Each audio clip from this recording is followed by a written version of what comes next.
I think most people quit in their fitness because they're measuring the wrong thing. They're watching the scale, they're watching the mirror, they're watching, oh, this one is like worse, like the timeline of how long they've been working out or how long they've been doing a workout routine. And I personally had to start watching something completely different because we as humans obsess over results so much. But when you are trying to use the mirror as your metric, like you look at your body in the mirror and that tells you if you're doing progress or if you're regressing, either you're progressing forward or you're regressing backwards, right? But the mirror changes so slowly because your body is changing so slowly. And if you look at it every single day, it changes so slow, but we obsess over results, and your behavior is the only thing that can change right now. So if you are obsessing over results, but you're looking at the wrong thing and you're measuring the wrong thing, you're going to have a very hard time sticking to your goals. But the only thing that you can really change right now is your behavior. You can only control what you do in this current 24 hours or in the next hour, in the next 3 hours, in the next day. You can only really control what's happening currently. And those things are so much more mentally and emotionally easy to deal with. I'm going to be honest. Like when I stopped measuring like scales and mirrors and all those type of things consistently, and I really reshift my focus to only behavior, that's where everything really changed, because I still get scans of my body fat percentage. I still am tracking my height weight, and I'm checking my height weight ratio. I'm still checking what type of shape I have on my curve when I go and get my in-body scans. I'm still checking my water weight. I'm still checking everything. But I don't obsess over those specific results.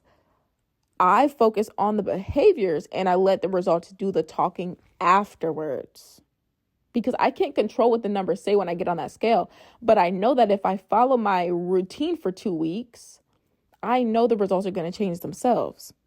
And that's really what I rely on, because repetition is what deserves so much more attention than results. I ask myself, okay, I want to stay at a specific body fat percentage that's healthy for my height, weight, and age.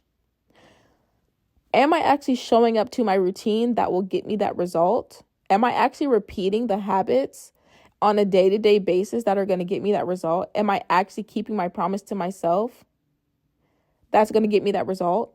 And I put all my attention on the repetition. Again, like watching the scale, watching the timeline, watching the mirror, you're a human. You're going to do those things. But you can't measure results just only on that. I basically 95% of the time, my energy is on the repetition, and 5% of the time, I'm actually reviewing the results. So let's say every single day, I'm focused on the repetition, and then once every 2 weeks, I'm focused on the results. I go get an in-body scan. I go check my body fat percentage. I go check how much water weight I'm holding. I check those changes mathematically, but what I really care about is the habit. I care about, am I keeping my promise?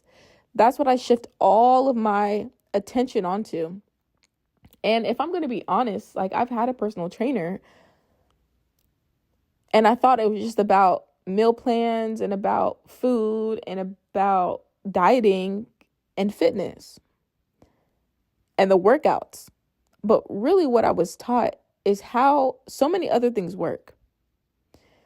Because when you're doing fitness, it teaches you about actual results. It teaches you how to actually put the right things in to the equation, or include the right things into your life, take out the things you don't need. And then it teaches you, hey, this is the result you're going to get. And what I mean is, like, if I go to the gym consistently for a month, my body's going to change to be exactly what I want it to be because I'm doing the things that are going to lead me to that body, and vice versa. If I don't follow my plan for a month and I overeat and I just fall off plan and I'm not even paying attention and I don't care and I'm just stressed about the mirror image and about the timelines and I'm worried about the wrong thing, not that they don't matter, but I'm just worried about the wrong thing most of the time. When I look back over to the end of the month, I'm not going to have reached my goals because I wasn't doing anything that was supposed to lead me there. And that's how the rest of life works too. But I learned that specifically through fitness. But another thing is like your confidence isn't something that you basically think. The confidence you have really comes through trusting yourself and watching yourself follow through. When you watch yourself follow through on your fitness, then the result just becomes very, very obvious. And it actually is a double-edged sword, right? Because if I, like me personally, let me just say this as my personal anecdote example.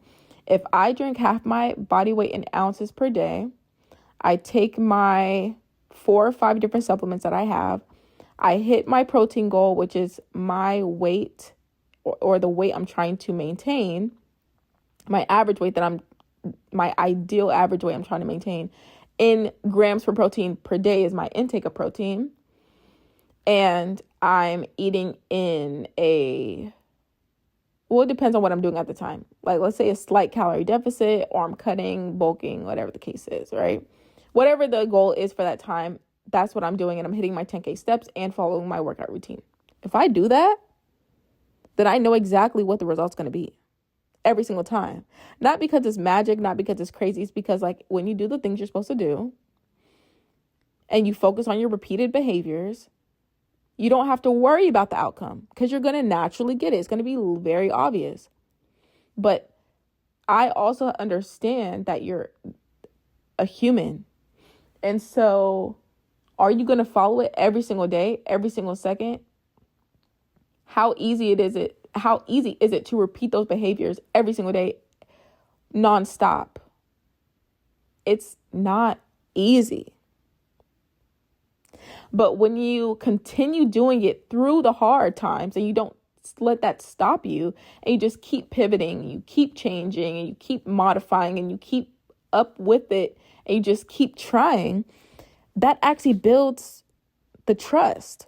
I think a lot of people think that the trust is built in the wrong things. The trust is not built in perfection. The trust of yourself is literally built through, hey, that was a really hard month and I still got through it. That's where the trust comes from. Like when you're literally watching yourself follow through life. When I first met my personal trainer, I was so against cooking. I was so against meal planning because I had no clue about it. So I sat down and I'm telling you, in that 30-minute conversation I had with him, I legitimately 1,000% went a 180 and was able to have an entire meal plan where I was able to hit my macros, protein, fat, and carbs like I had never hit in my life. I didn't even eat fast food or crave fast food. And I did a 180. Why and how? Because I just had to keep modifying it. So what I'm trying to say is what I was doing prior is I was saying meal prepping is hard. I don't know how to do this. I hate cooking. I don't know how to even make this work. And I just was like, I'm going to resort to fast food and whatever I can figure out. And that kept me feeling the same way I was feeling about my body and about my image. But then when I finally was like, let me outsource to someone who's educated on this, who's also had hundreds or thousands of clients who can help me understand what my problem is and lead me to the right direction. It took a 30-minute conversation for me to go 180. That's what I mean. It actually built a lot of self-trust because I was like, oh, wow. I actually reached out for help and it actually worked out. Cool. it builds evidence that I can now reach out for more help and that things will be okay if they're not working out right now, because if I keep trying, eventually they'll make sense. And now that was more than a year ago.